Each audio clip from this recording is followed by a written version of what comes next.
I don't buy the idea that, you know, the society the way it is right now, it has to be this way. Someone's always going to have to work at Burger King. Someone's always going to have to. I don't buy that. I think people are pretty fucking flexible. If you look at the broad spectrum of humans and human behavior from different cultures all over the world, it's pretty obvious to me that there's a lot of different ways that people can act. We don't have to have fast food workers. We don't have to have people who work shit jobs. We don't have to. We just need to figure out how to restructure society so everybody somehow or another plays a part, has something to contribute, has something to share. I mean, that's what a real society is supposed to be like.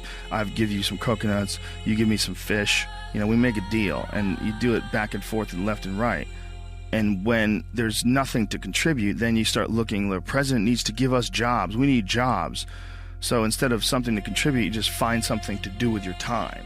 And then it becomes about doing that more than it becomes about finding something to contribute. So society gets wrapped around becoming a part of a machine. Society, instead of becoming a bunch of individuals that are expressing themselves in unique ways, and everybody sort of borrows and shares and sells this and you sell that, and we all sort of figure out how we can contribute in a society, we got sidetracked and diverted into these boxes that they call companies and corporations, and we got stuck into these containers they go cubicles or offices, and we got forced into this system. So our time, instead of it being invested in making pottery or fixing cars or doing something where you have a passion or you have some sort of a connection to, instead of that, you've sold your life to sit in a box and work for a machine, an uncaring machine that demands productivity. It doesn't understand you. It doesn't want to understand you.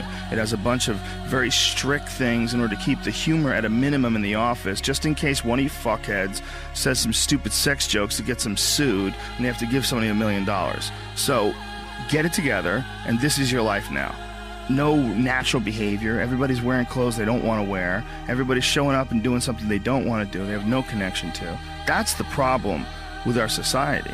And then what's the reward for all this stuff? Go home, get a big TV. Go home, you're going to get a shiny belt buckle. You're going to get a nice purse. You're going to wear shoes that you couldn't afford last week.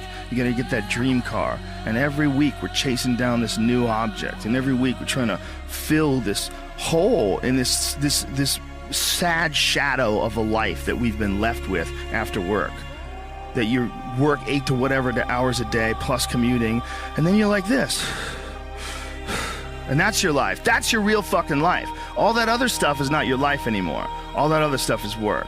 And most of us have committed to that. I know you've been there before, and I've been there before. And we understand that it's a trap because we got out of it. But for the people that are in it, a lot of times they don't even understand it's a trap. They just think it's a good job. They think they got dental. I'm doing really good. I got my own parking spots, got my name on it.